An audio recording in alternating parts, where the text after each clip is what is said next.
Welcome to The Explainer. All right, if you're tackling the CA Inter-Law exam, you know that the Audit and Auditors chapter can be, well, a bit of a beast. It's just packed with all these rules and deadlines. But don't worry, today we're going to make it all click.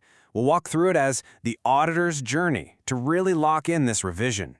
And look, this isn't just any topic. This one can be worth up to a whopping 8 marks in your exam. So yeah, giving me your full attention for the next few minutes, it's going to be a really good investment. So here's how we're going to break it down with our auditor's journey theme. First, we'll look at the very beginning, the first appointment. Then, we'll see what happens next, continuing the journey. After that, we'll cover the auditor's exit, how they leave the picture. And we'll wrap up with the big one, the rulebook of disqualification. Basically, who's even allowed to start this journey in the first place? Okay, let's start at the beginning. Section 1, the first appointment. You know, every journey has to start somewhere. And for an auditor, it all kicks off with that first appointment. Now, here's the first thing you absolutely need to remember. The rules are totally different depending on if we're talking about a government company or a non-government one. So the big question is, who actually gets to appoint that very first auditor? Well, it's not as simple as pointing to one person. The law sets up a really clear chain of command, kind of like a first dibs, second dibs situation. And this table just lays it all out so clearly. Look, for a regular non-government company, it's a two-step dance. The board of directors gets the first shot, they have 30 days. If they drop the ball, it goes to the shareholders. But for a government company, there's an extra player. The Controller and Auditor General, the CNAG, gets the first crack at it, and they've got 60 days. Only if they fail does it then move down the line. All right, so the first auditor is in place. Their term ends at the very first AGM. So what happens next? How does the journey continue? Well, for every auditor after that first one, we call them subsequent auditors, the audit committee steps in to recommend someone. But they can't just pick a name out of a hat. Nope, they have to do a specific check. And here's a great way to remember it. Think MCQ. And seriously, this is not just a box-ticking exercise. The committee has a real duty here. The M is for misconduct. Have they got any professional misconduct proceedings against them? The C is for commensurate experience. Is their background a good fit for this specific company? And Q is for qualifications.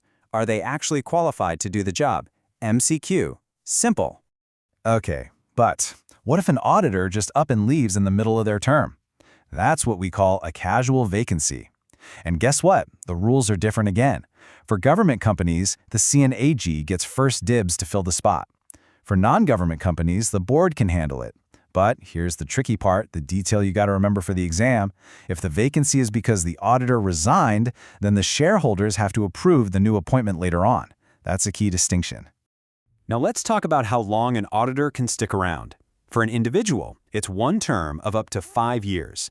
For an audit firm, it's 2 back-to-back terms of 5 years each.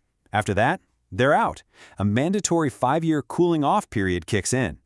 This leads us to a classic exam-style question. Let's say an auditor is 3 years into their 5-year term, and they resign. Can the company just reappoint them to finish the last 2 years? The answer? A big, fat no. The second they resign, that term is considered over, done. And that 5-year cooling-off period? It starts immediately. There's no picking up where you left off. So that brings us to the end of the road. Let's look at the 2 ways an auditor's journey can end early. Either they choose to resign, or the company forces them out through removal. And you can really see the power dynamic here. Resignation is the auditor's call, but it's not without responsibility. They have to file a form explaining why they're leaving. Removal, on the other hand, that is a very tough process for the company. The bar is set super high, and that's done on purpose to protect the auditor's independence. Yeah, getting rid of an auditor isn't just a simple vote. It's a whole saga. First, the board has to pass a resolution. Then, they have to apply to the central government. Then, if and only if they get the government's approval, they have to go to the shareholders and get a special resolution passed. We're talking a multi-layered, deliberately difficult process. Okay, on to our final section, the rulebook of disqualification. This is all about who can, and more importantly, who can't be an auditor. Section 141 gives us a whole list of disqualifications, and they all boil down to protecting one single crucial idea: independence.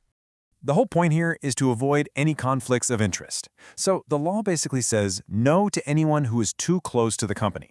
whether that's through being an employee, a partner of an employee, or even having a close relative who's a director. It's all about keeping a professional distance. Now, a huge part of this is about financial interests. The general rule is pretty simple. The auditor, their partners, their relatives, they can't hold any securities in the company, period. But there is one very specific and very frequently tested exception.